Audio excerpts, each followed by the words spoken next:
ప్రస్తుతం శేఖర్ కమ్ముల డైరెక్షన్ లో ఫిదా చిత్రాన్ని చేస్తూ మరో 4 రోజుల్లో శ్రీను వైట్ల దర్శకత్వంలో చేసిన మిస్టర్ సినిమాను విడుదల చేసేందుకు రెడీ అవుతున్నాడు మన మెగా హీరో వరుణ్ తేజ్. మలయాళ ప్రేమం భామ సాయి పల్లవి హీరోయిన్ గా నటిస్తున్న ఫిదా మూవీ కోసం త్వరలోనే ఈ యూనిట్ అంతా అమెరికా వెళ్లబోతున్నారంట. మంచి సబ్జెక్ట్ సెలెక్ట్ చేసుకుని చక్కటి పర్ఫార్మెన్స్ తో ఈ మెగా హీరో మాత్రం అందరి దగ్గర మంచి మార్కులు కొట్టేయడానికి రెడీ అయిపోతున్నాడు. అంతేకాదు వరుణ్ తేజ్ నెక్స్ట్ ప్రాజెక్ట్ పై కూడా ఇప్పటికే క్లారిటీ వచ్చేసింది. వెంకీ అట్లూరిని దర్శకుడిగా పరిచయం చేస్తూ తన నెక్స్ట్ మూవీని ప్లాన్ చేసుకున్నాడు వరుణ్ తేజ్.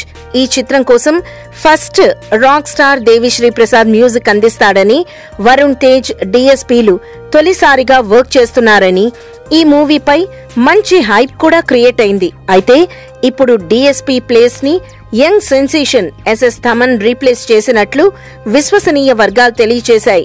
డిఎస్పీని తీసేయడం, తమన్ని తీసుకోవడం అంతా ఇప్పటికే జరిగిపోయిందట.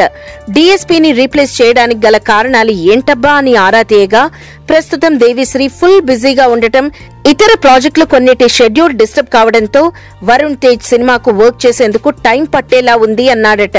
అందుకే హీరో, దర్శకుడు, కంపోజర్ అంతా డిస్కస్ చేసుకుని దేవిశ్రీని రీప్లేస్ చేసేద్దామని డెసిషన్ తీసుకున్నారట.